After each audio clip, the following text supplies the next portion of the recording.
Welcome to the History of European Theatre podcast, and thanks for joining me on this journey through millennia of theatrical history. Episode 135, Titus Andronicus. Vengeance is in my heart, death in my hand. Last time, when I looked at The Taming of the Shrew, one of the things I discussed was how complicated the origins of that play appear to be, with possibly two versions of the play in circulation at more or less the same time. And as I continue to look at the earliest plays in the Shakespeare canon, things don't get a lot less murky as far as the origins of the plays are concerned. For this episode, we've come to the first tragedy in the Shakespeare canon, Titus Andronicus. But this play is really not quite like any of the other Shakespeare tragedies, which, although they feature many deaths and much violence, don't get to the levels of mutilation, blood and gore that we're about to encounter.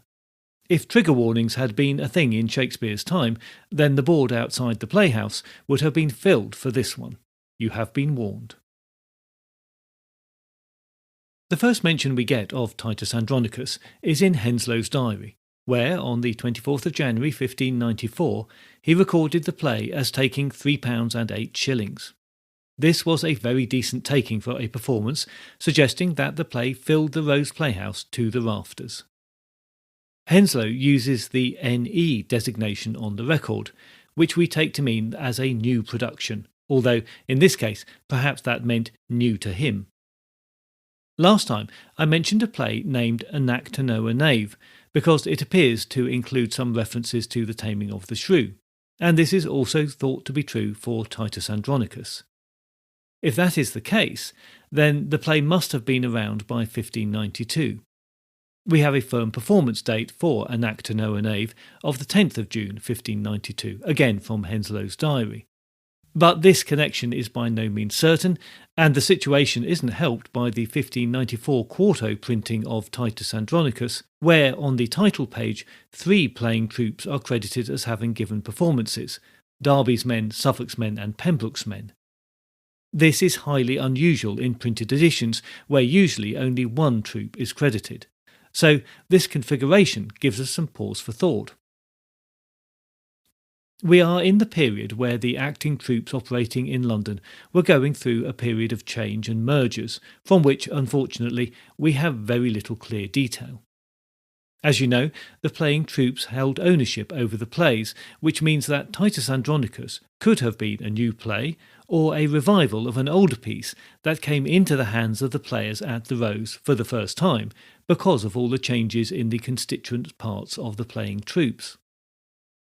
The wording on the quarto suggests that it has a complex history of passing through the troupes, but this really doesn't help us to decipher exactly what was happening. In the history of the Rose Playhouse that we can track through Henslow's diary, the performance of Titus Andronicus is often seen as a turning point. The play has a large cast of named parts, much larger than plays that came before it, suggesting that the number of players available to the Rose had increased. So it is suggested that this is the point where Sussex men joined Pembroke's men at the Rose, creating a supergroup of players, the core of whom would go on to form the Chamberlain's men and then the King's men. Whatever the case, and given the high receipts that were typical of a premiere production, it is also perfectly possible that this was an all-new production. Titus Andronicus was the second Shakespeare play recorded by Henslow at the Rose. Henry VI Part 1, in the diary just referred to as Henry VI, was performed 15 times over a 4-month period from the 3rd of March 1592, making it the most performed play recorded in the diary that year. It was closely followed in the popularity stakes by Kidd's Spanish Tragedy, with 13 performances, and the now lost Mully Moloko with 11 performances, and Marlowe's The Jew of Malta with 10 performances. Given the success of Henry VI Part 1, we might think it surely no surprise that the young playwright was given another commission, but of course it's not that simple. As you have already heard, Henry VI Part 1 is almost certainly a multi-author collaboration, and textual analysis of Titus Andronicus has suggested that this too was a collaboration. It's thought that the first act was written by George Peele, with the rest of the play by Shakespeare. So perhaps what we have here is Shakespeare rewriting an earlier play by Peele, or perhaps more likely, a lopsided sort of collaboration with Shakespeare picking up most of the load. Violence was something of a hallmark of Peele's other work, but that too is a complex question in itself, as Peele is credited with many of the anonymous plays of the period, and some of those attributions remain problematic. His involvement here in a particularly violent play is almost universally accepted, and given the popularity of plays like The Spanish Tragedy and The Jew of Malta, it seems likely that violence on stage was a draw rather than a turn-off, and we should not be so surprised by the choice of subject as a means to get bums on seats and feet on the ground.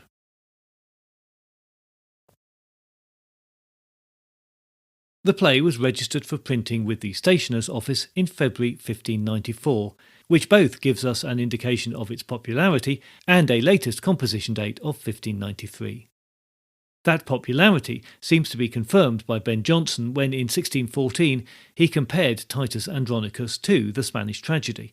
This in his introduction to his play Bartholomew Fair, where he said, "He that will swear Geronimo or Andronicus are the best plays, yet shall pass unaccepted at here, as a man whose judgment shows it is constant, and hath stood still these 25 or 30 years." The popularity of the Spanish Tragedy, also commonly known as Geronimo after its main protagonist, is well recorded from many sources. So it would seem that Jonson is making a strong statement about the popularity of Titus Andronicus by pairing them in such a statement. And if he's being literal with his recollection of 25 or 30 years ago, then Titus Andronicus could have been written as early as 1584. Following this line, scholars have suggested that it could be a very early play that Shakespeare brought with him to London, having composed it while still living in Stratford, and that it could quite possibly be Shakespeare's very first play. As with The Taming of the Shrew, there's no one obvious source that Shakespeare used for Titus Andronicus, but the influence of Ovid's Metamorphosis is quite obvious. Not only is the part of the work that tells the story of the rape of Philomela used as a plot point in the play, but events from that story are mirrored in the rape and mutilation of Lavinia, and in the way she communicates with her father to reveal her attackers. As another source, we can also look to Seneca's play Thyestes, which features some similarities in the mutilations extracted on various characters, and with the episode of the contents of that very special pie. The general idea that Shakespeare simply cherry-picked specific events in the play from different sources is supported by the inclusion of the discussion about whether a father should kill his raped and therefore shamed daughter, which was probably borrowed from Livy. There is also the episode of the trickery over Titus's severed hand, coming from a currently popular story about the vengeance of a Moor, and the names of the characters being borrowed and amalgamated from real Roman leaders, but without any actual historical characters or events directly featuring in the play. This is a tragedy, a revenge tragedy, set in Rome, and not a historical play. In this case, the audience went not for education, but for enjoyment, if that's the right word, of the violence, the blood, the gore, and the cringe factor. For this play, many a bucket of stage blood would have been required. There are many other suggestions about other possible influences and sources from Roman writings, but particularly worthy of mention is an English ballad called Titus Andronicus Compliant, which was certainly in circulation by early 1594, and a prose version that was reproduced in a chapbook in the mid-1700s. There's no firm proof around the original dating of that reproduced text, but scholars agree that a date of the early 1590s seems very likely. Perhaps Shakespeare did get the story from a commonly available source like this, picked up on the similarity with Ovid's Metamorphosis, and created his play by weaving in the classical references with the brutal story. We'll never know for sure. As this is one of the lesser-known plays in the canon, here's a brief summary to give you an idea of the main plot points. Roman general Titus Andronicus returns to the Eternal City at the head of a victorious army, but in the process of defeating and subduing the Goths, all but 4 of his sons have been killed. As a prize of war, he returns with the Goth queen, Tamora, her sons, and her household as prisoners. He allows her oldest son to be taken for sacrifice in thanks to the Roman gods, despite her protests.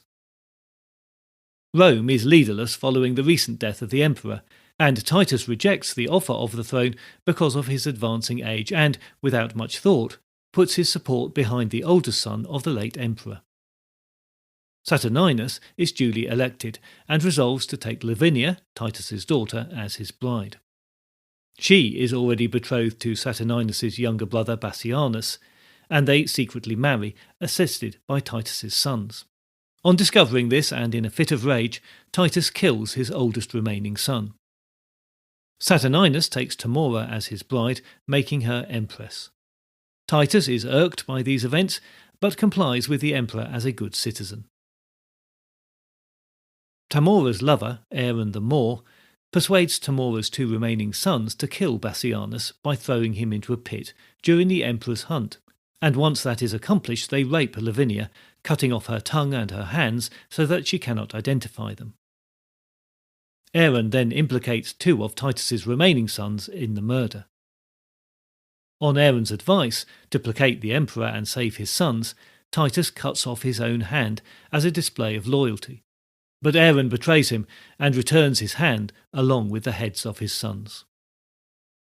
Months pass, and Aaron is presented with the baby that Tamora has just produced. Its skin colour proves it to be Aaron's son, bringing shame and danger to Tamora. Aaron kills the midwife and escapes with the baby. Titus sends his remaining son, Lucius, to the Goths to raise an army against Rome. As Lucius discusses allegiances with the Gothic leaders, Aaron is brought before them as a prisoner, and he reveals all about the child, the death of Bassianus, and the attack on Lavinia. Lucius and the Goths resolve to march on Rome. Lavinia manages to indicate what has happened to her by showing Titus a passage from Ovid in a book, and by writing the names of her attackers in the sand with a stick. Titus resolves to stand with his betrayed family and seek revenge. He moves into action by taunting the emperor and Tamora with veiled threats delivered to them by various means. When Tamora and her sons hear that the army is coming towards Rome, they see a way of getting rid of Titus, believing that grief has turned him to madness. They come to his house disguised as revenge and her cohorts rapine and murder. They persuade him to arrange for Saturninus and Lucius to meet at his house to discuss peace terms. Titus is not as broken as he pretends to be, and in turn persuades Tamora to leave her sons with him. Once she has left, he and Lavinia kill both men and take meat from their bodies to bake into a pie for the banquet. Once all are gathered, Titus serves the emperor and the empress the pie, before asking them if the old saying that a shamed daughter should be killed by her father is true. When Saturninus agrees that it is, Titus kills Lavinia and reveals the contents of the pie that they have been enjoying. In the ensuing brawl, Titus kills Tamora and Lucius kills Saturninus. Lucius is proclaimed emperor and decrees that Aaron should be killed, Tamora's body left out for the birds to peck, and for his father and sister to be buried with honours. From the start of the play, Shakespeare builds a picture of a world of Rome through the language of the protagonists. Titus holds a special place as part of the respected Andronici family. He is a general called Renowned Titus, flourishing in arms, with his military credentials soon established. The captain announces, "Romans, make way! The good Andronicus, patron of virtue, Rome's best champion, successful in the battles that he fights, with honour and with fortune is returned, from where he circumscribed with his sword, and brought to yoke the enemies of Rome." Titus has a brother, Marcus, a tribune, who supports him throughout the play, so that between them they represent the military and the political arms of Roman power. In contrast, the sons of the late emperor, Saturninus and Bassianus, strive by factions and by friends for the imperial diadem of Rome. The first scene is long, some 500 lines, but in it the semi-legendary image of Rome is established, and the basis for the tragedy understood. What follows is pseudo-history as tragedy in Senecan style. Given the service and sacrifices that Titus has made from Rome, the blood revenge that he seeks in the face of betrayals may seem more than justified. 21 of his 25 sons have died in battle with the Goths. He returns to Rome and praises the gods, sees his prisoners freed and then elevated, and then he refuses the emperor's laurels in favour of a more rightful heir, as he sees it. He even accepts the emperor taking his daughter from her betrothed. In all ways, he had behaved like a perfect Roman should, yet he is badly treated by the emperor and soon sees this new Rome as a failing state. The turning point to tragedy is when he kills one of his sons in a fit of anger. From here, there is a spiral of betrayals and bloody ambition that none of the main protagonists can escape from. The death of 2 of his sons and the banishment of Lucius is a breach of his honour, and convinces him that he is in a hopeless situation, as he says, "Why, foolish Lucius, dost thou not perceive that Rome is but a wilderness of tigers? Tigers must prey, and Rome affects no prey but me and mine. How happy art thou, then, from these devourers to be banished." The rape and mutilation of Lavinia convinces him that Rome does not deserve his loyalty, as it will not give him justice, and now his only concern is for his family. His remaining son, his mutilated daughter, his brother, and his grandson, the young Lucius, become the closely bound group that support each other as the play moves to its bloody conclusions. In modern productions, young Lucius is often being used as a lens through which the ever more brutal actions of the adults is seen. It is an extrapolation of what is in the script, and the original intention may just have been for young Lucius to be seen as a loyal extender of the revenge cycle, and not shocked or brutalised by it at all. But it is a useful way of suggesting that there is a way out of the cycle of violence, and therefore tempering it for modern sensibilities. As the patriarch of a Roman family, Titus holds a significant position, and his decisions affect all of his family, but he never considers options or weighs up situations for any length of time, which for some commentators is the root of his tragedy. His responses are those of the military commander, who has to react quickly to the short-term threats he sees on the battlefield, which does not equip him well for navigating the politics of imperial Rome. While pleading for the life of his 2 sons to the tribunes, he realises that his past deeds count for little. "Why, 'tis no matter, man. If they did hear, they would not mark me. If they did mark, they would not pity me. Yet plead I must, and bootless unto them. Therefore I tell my sorrows to the stones, who, though they cannot answer my distress, yet in some sort they are better than the tribunes. For that they will not intercept my tale when I do weep, they humbly at my feet receive my tears and seem to weep with me. And when they are attired in grave weeds, Rome could afford no tribunes like these. A stone is soft as wax, tribunes more hard than stones. A stone is silent and offendeth not, and tribunes with their tongues doom men to death." Family life in Rome is certainly not harmonious according to this play. The portrait of the brothers of the ruling family is a damning one. From the opening of the play, there is an undercurrent of tension between them, and Saturninus's selection of Lavinia as his bride is a slap in the face to Bassianus, and only a backhanded compliment to Titus at best. Even the new emperor's apparent respect for Titus is dubious. His lines addressed to Titus, like, "How fair the tribune speaks to calm my thoughts," could just as likely be delivered with sarcasm as with sincerity. The preserved play script gives us no indication of which way Shakespeare wanted it played. The women's roles in the play are very limited. Disregarding the unfortunate midwife whose only purpose is to be killed by Aaron, we only have Lavinia and Tamora. They are poles apart in every way.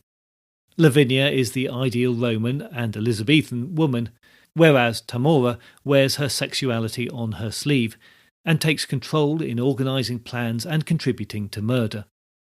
She displays, in the worst of insults to an Elizabethan woman, manly qualities. Tamora can play the part of a dutiful wife, but her promises to her prospective husband are brazen. As she says, she will a handmaid be to his desires, a loving nurse, a mother to his youth. Not only does she freely express her feelings in an unbecoming way for a woman, but we also soon learn that she is continuing to engage in sexual encounters with Aaron. Later on, she straight out asks him for sex in the woods as she says, "Let us sit down and mark their yellowing noise." And after conflict such as was supposed the wandering prince and Dido once enjoyed, when with a happy storm they were surprised, and curtained with a counsel-keeping cave, we may, each wreathed in the other's arms, our pastimes done, possess a golden slumber, whilst hounds and horns and sweet melodious birds be unto us as in a nurse's song of lullaby to bring her babe asleep. That contrasts with Lavinia, who kneels to her father and is willingly dominated by Bassianus. "The maid is mine," he declares to his brother as he tries to take her as Rome's royal mistress. Passivity is what she brings to the tragedy, which is a symbol of her devotion and the respect she has for her father, for her husband, for the Roman way. Even once raped and mutilated, when her sexuality has been taken from her, she remains within the care of her family, which is a social burden for them. Her death at the end of the play shows how difficult that would have been for the family, but it means they retain the moral high ground in the play. The death of these two female characters continues the contrast. Titus kills Lavinia because of her lost virginity and virtue, a state etched onto her body by the mutilations, but also to relieve his own shame, saying, "Thy shame with thee, and with thy shame thy father's sorrow die." He knows that Lavinia wants an end to her shame without hope of redemption, the rape having taken her chastity. By contrast, Tamora is killed because she is powerful, and that power was expressed through her sexual freedom. Ultimately, she couldn't control the spiral of corruption and deception that she largely unleashed, and she is punished for it. Some commentators see both women as challenging the ideal of what women should be at different ends of the spectrum, but I think that perhaps the intention is not so subtle. Lavinia is the good that men take advantage of and corrupt, and Tamora is just bad, and her death is justified. Perhaps what is more subtle is the question of fatherhood. Titus has to fulfill roles as a supporting father in the face of public shame, against the conventions of the time, and as his daughter's executioner, but while feeling justified in his actions.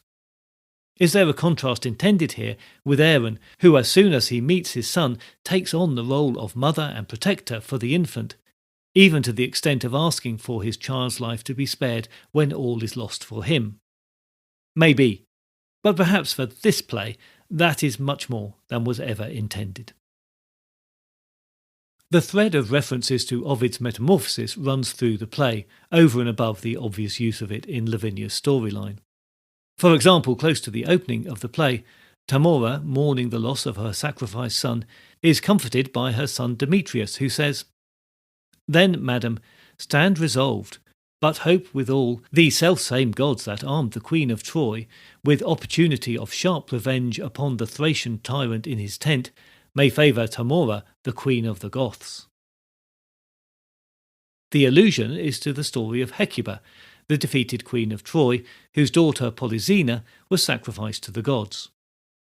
What is perhaps most interesting there is that the allusion is quite oblique, with no paraphrasing of the Hecuba story to explain the reference.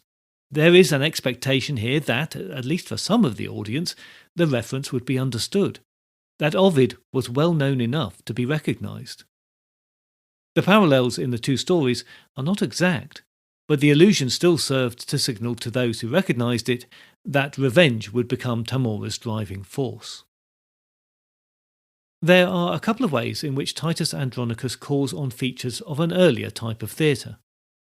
When Tamora and her sons call on Titus at his home, they pretend to be the personification of revenge, rape and murder. Medieval cycle plays, and particularly morality plays, featured personifications of human virtues, vices, and other characteristics. And although these plays were in the process of becoming less performed during the Elizabethan period, they were certainly still in the common knowledge of the audience and the players alike. You can hear all about the medieval theatre in episodes 48 to 63 of the podcast. As a stage convention, Tamora's disguise as revenge and Titus's reaction to it, the way he extrapolates what the vision means to him, would have been very recognisable to the audience. Given the well-established Roman setting, a setting that is exotic if not otherworldly, belief in characters that were personification is not so much more of a suspension of disbelief. Perhaps rather more subtle is the introduction of Aaron the Moor, who can be seen as a type of character that represented vice in the old morality plays. The vice character was closely associated with the Lucifer or devil character, for obvious reasons, and took delight in the problems that he was able to spread amongst humanity, much in the way that Aaron concocts plans on the fly to further his ambitions through Tamora, and clearly enjoys doing so. He turns that boundless energy that he has to the care of his son, and at times shows a tenderness that fills out the character that otherwise might seem as one-dimensional as the personifications in morality plays were.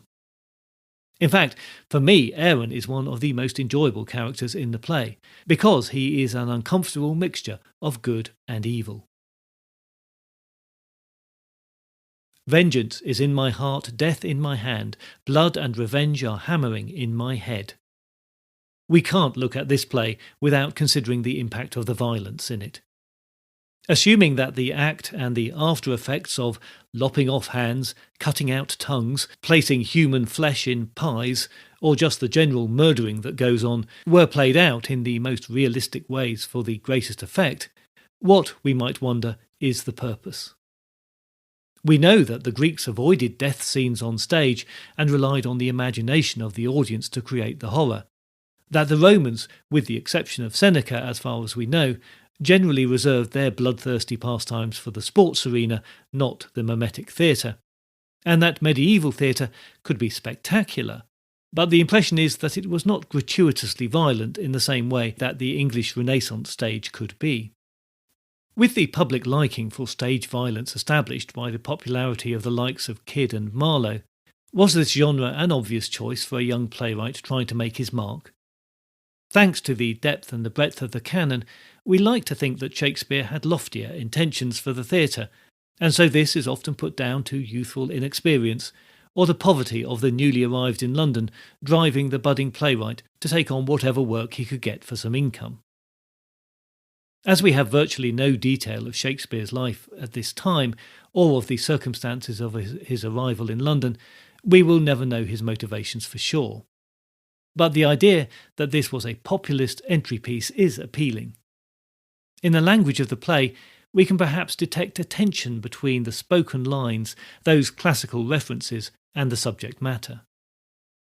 With the use of Ovid's Metamorphosis as a plot point, was Shakespeare trying to show off his learning and to show his new friends, his contemporaries of the university wit set, that, despite his apparent lack of education, he knew his classics?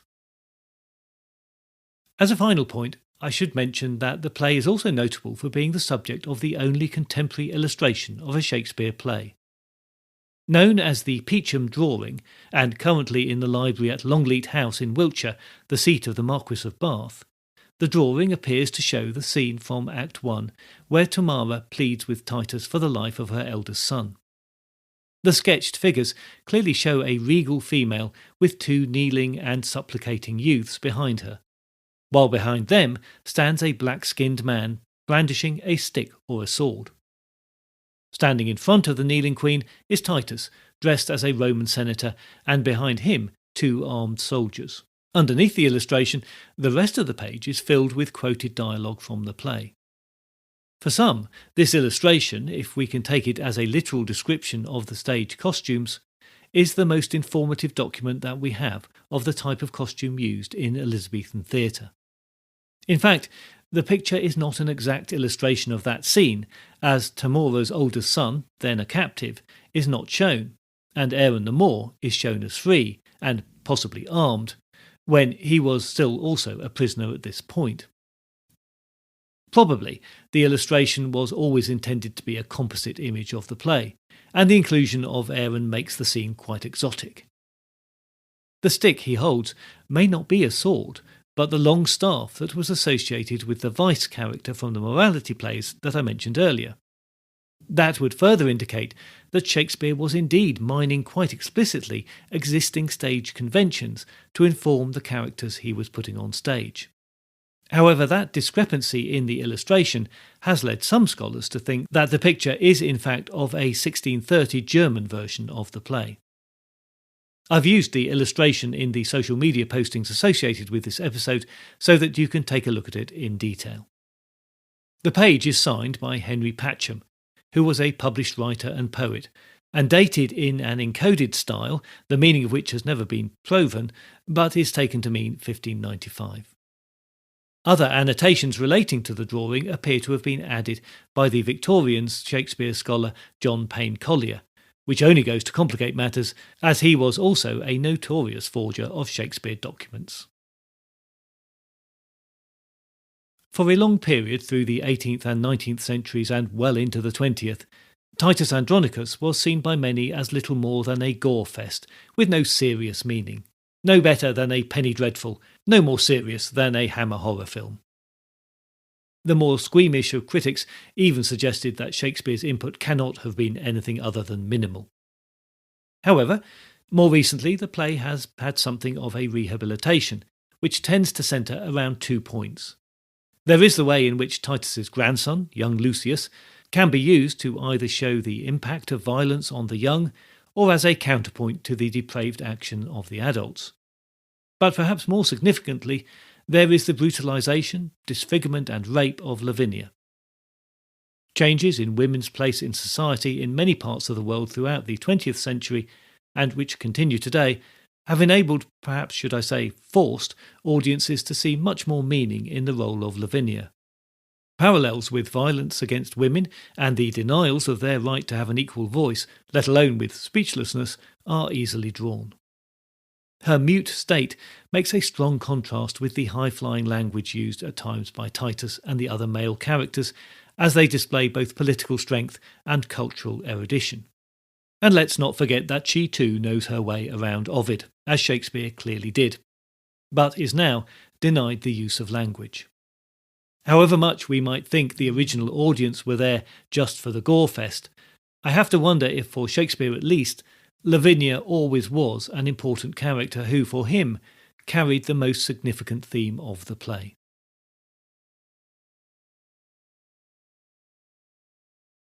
Next time, there will be more on Titus Andronicus with a special guest episode, and then it's on to another early play with, on the face of it, a much lighter tone, but which is nevertheless troubling at times. In the meantime, please join the Facebook page or group, or find the podcast on Instagram or X just to keep up to date with new episodes and other theatre-related things. If you do feel able to help out with the costs of running the podcast, then please head over to Patreon, where you will find additional content for a small monthly fee or a one-off donation. You can find details of ways to support the podcast at the New Look website, which is www.thehistoryofeuropeantheatre.com. That's also a great place to get in touch with me, if you wish, by using the contact form, or you can even leave me a voicemail by clicking on the microphone icon. I look forward to your company next time, but if you have any comments or concerns in the meantime, you can also contact me by email at thoetp@gmail.com or via X at thoetp.